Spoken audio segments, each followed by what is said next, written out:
Belfort a un avenir industriel. La vie économique, ça n'est pas faire des annonces un jour puis s'en désintéresser le lendemain. Nous nous engageons à créer 1000 emplois supplémentaires. General Electric s'est engagé à créer 1000 emplois industriels en 3 ans. Nous nous engageons à créer 1000 emplois supplémentaires.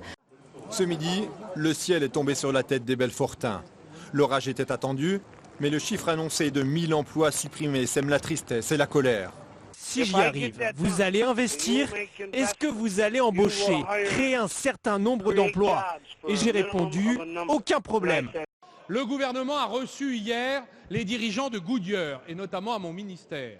Nous leur avons dit que nous souhaitions que Goodyear remette son poids dans la balance pour trouver une solution qui permette aussi d'Amiens Nord d'échapper à l'application d'un plan social. Il y a eu 5 ans de négociations infructueuses et puis la direction de Goodyear a tranché. L'usine d'Amiens Nord va fermer. La question qui risque de choquer un petit peu ce soir, est-ce que tout ça, la fermeture d'Amiens Nord, est-ce que c'est la faute de la CGT? Apparemment, on a obtenu la tripartite et on devrait obtenir une prochaine date.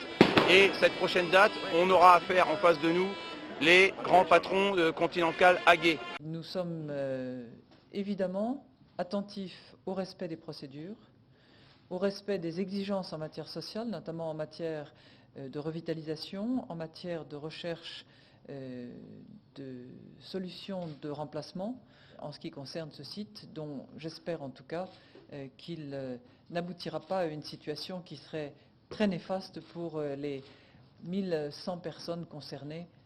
Bonsoir Xavier Mathieu, vous êtes le délégué CGT de Continental à Clairoy. On comprend bien sûr votre désarroi, mais est-ce que ça ne va pas trop loin?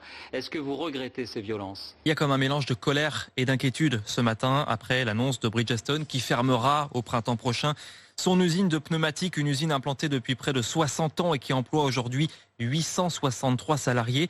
Mais le site n'est pas rentable face à la concurrence chinoise, notamment, c'est ce que dit Bridgestone, qui avait touché près de 2 millions d'euros de crédit d'impôt il y a 2 ans. Les responsables politiques parlent d'une trahison et promettent de partir au combat, comme Xavier Bertrand, le président de la région Hauts-de-France.